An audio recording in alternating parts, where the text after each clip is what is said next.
What do you do when the thing that you didn't ask for happens in your life in the shifting seasons? I don't care how good you are, I don't care how talented you are. There are some times when things aren't going to go right, and you have to deal with it. You can find yourself stressed out. You can find yourself depressed, mentally fragile because of the experiences, the turbulence that you have gone through. You can experience enough pain in life that it can clobber you to the ground, and you believe you can't do it. You believe that this is it for you. No, it's not.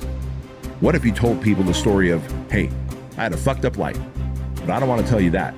I'm going to tell you what I'm going to do next, and I'm going to go out and do it. That is what self-development is about. That is what peak performance is about. That is what breaking through self-limiting beliefs is about, is rewriting the story. Because as long as you have breath in your lungs, as long as your heart is beating, as long as you have consciousness in your mind, you can go and rewrite the story of how your life ends. Setbacks will happen. When they do, it's okay to cry, but eventually you have to get over it and move on. It is good to be uncomfortable. I've never met anybody who was terribly creative or gifted or strong in leadership who was also comfortable. It's always those people who say, is there not a cause?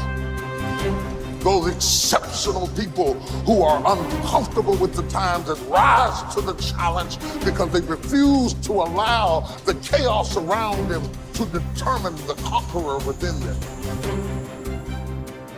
People who resist the toll to go down and stand fiercely in spite of opposition and say, I'm going to do it anyway. Forget all your problems. Everyone has the same problems. It's our solutions to those problems that make us different. Do you have the courage to get what you want? It takes courage to achieve your goals, man. It's easy to give up. It's easy to look at these people and make excuses as to why they can do what you can't. You have everything you need to achieve anything. Our great problem is not that we feel that we are powerless, but that deep down inside we feel that we are powerful beyond measure.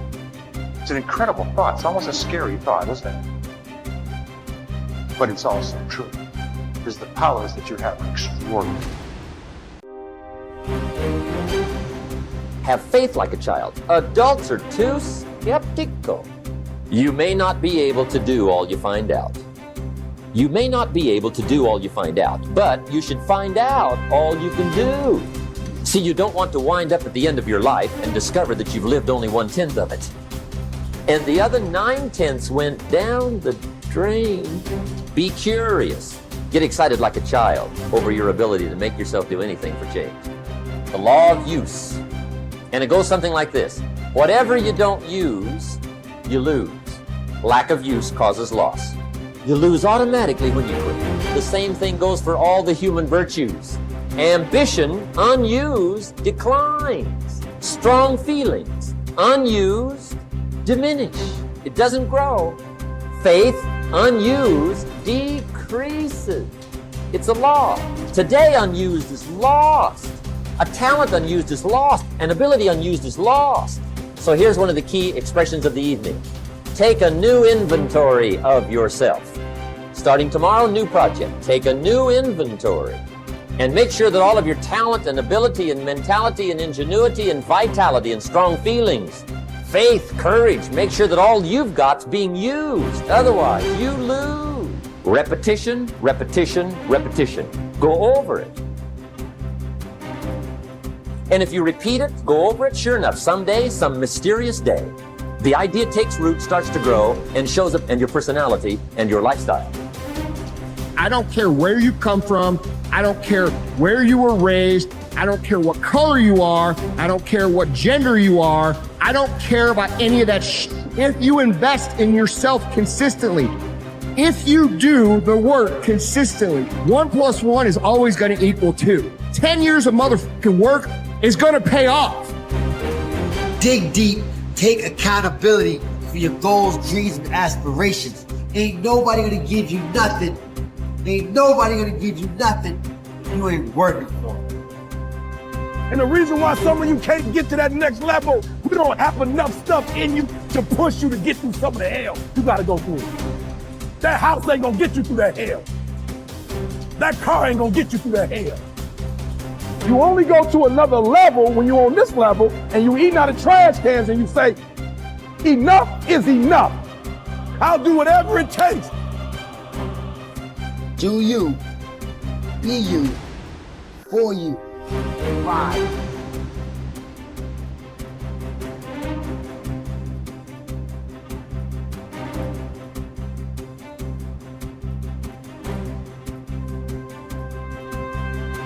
You should treat yourself like you're someone responsible for helping. And the first question is, well, why don't you? And the answer is, well, there's a lot wrong with you, you know?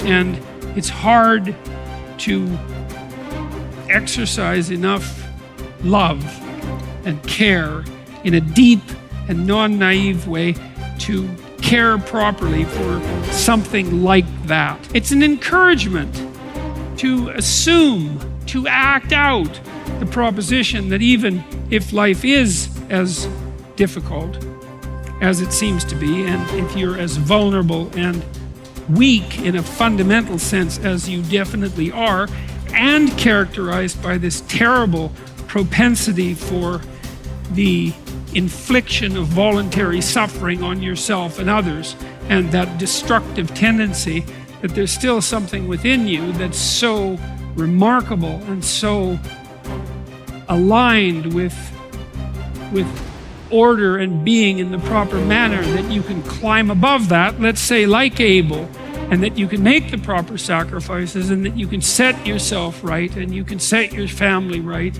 and you can set the world right, and that the mere possibility that that might occur, that that might be within the realm of potential, means that you have a moral obligation to exercise the responsibility to take care of yourself as if you're something that matters.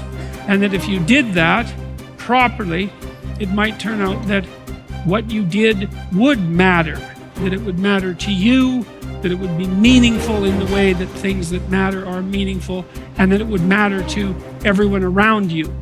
If you aim to be something you are not, you will always fail. Aim to be you. Aim to look and act and think like you. Aim to be the truest version of you. Embrace that you-ness. Endorse it. Love it. Work hard at it.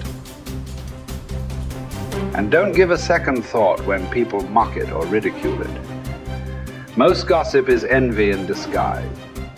I believe that what we become depends on what our fathers teach us at odd moments, when they aren't trying to teach us. We are formed by little scraps of wisdom. Maturity is the ability to live fully and equally in multiple contexts. Most especially, the ability, despite our grief and losses, to courageously inhabit the past, the present, and the future all at once.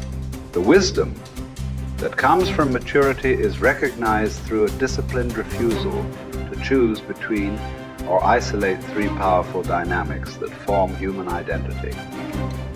What has happened, what is happening now, and what is about to occur. Immaturity is shown by making false choices. Living only in the past, or only in the present, or only in the future, or even living only 2 out of the 3. Maturity is not a static arrived platform where life is viewed from a calm, untouched oasis of wisdom, but a living elemental frontier between what has happened, what is happening now, and the consequences of that past and present. First imagined and then lived into the waiting future. Maturity calls us to risk ourselves as much as immaturity, but for a bigger picture, a larger horizon, for a powerfully generous outward incarnation of our inward qualities, and not for gains that make us smaller, even in the winning. People say that what we're all seeking is a meaningful life. I don't think that's what we're really seeking. I think that what we're seeking is an experience of being alive, so that our life experiences on the purely physical plane will have resonances with our own innermost being and reality, so that we actually feel the rapture of being alive. Believe me, there is no such thing as great suffering, great regret, great memory. Everything is forgotten, even a great love.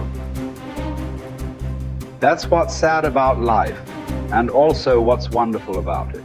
There is only a way of looking at things, a way that comes to you every once in a while.